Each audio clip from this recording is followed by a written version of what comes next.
আমি যদি 2015 সালে ঢাকায় না যেতাম তাহলে হয়তো আমার জীবন আজ একদম আলাদা হতো।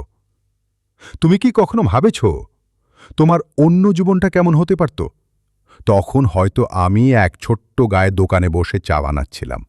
গ্রামের নরম মাটি, পাখির কুজন আর হাওয়ার নরম স্পর্শ একটা আলাদা শান্তি দিত আমার মনকে।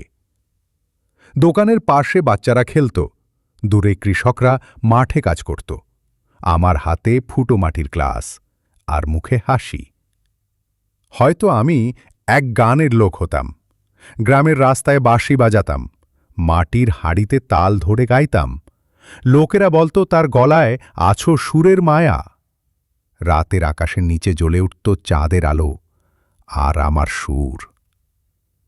হয়তো আমি এখনো মার সাথে থাকতাম, তার গরম আলিঙ্গনে প্রতিদিন স্বপ্ন দেখতাম।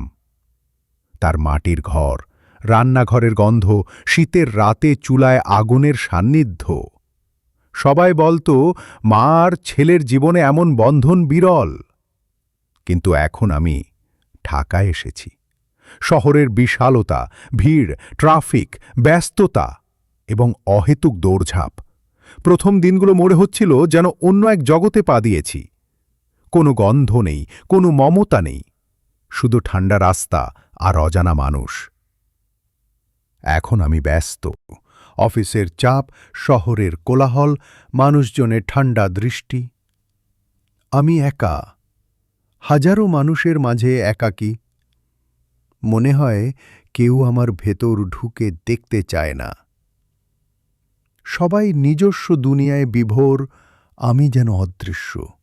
শহরের আলো আধারের মাঝে মাঝে মনে হয় গ্রামের সে দুপুরটা, মার হাসিটা ফিরে পেতে চাই। ভালোবাসার স্পর্শ, পরিচিত মুখ, পাখির ডাক, সবকিছু যেন দূরে চলে গেছে। তুমি কি কখনো ভেবেছ তোমার অন্য জীবনটা কেমন হতে পারত? তুমি যদি অন্য পথ বেছে নিতেই, তুমি কি তোমার জীবনের সেই বিকল্প গল্প জানো? বন্ধুরা, গল্পটা কেমন লাগলো? যদি ভালো লেগে থাকে একটা লাইক দিও, কমেন্ট করো আরও চাই, আর বন্ধুদের সঙ্গে শেয়ার করতে ভুলো না।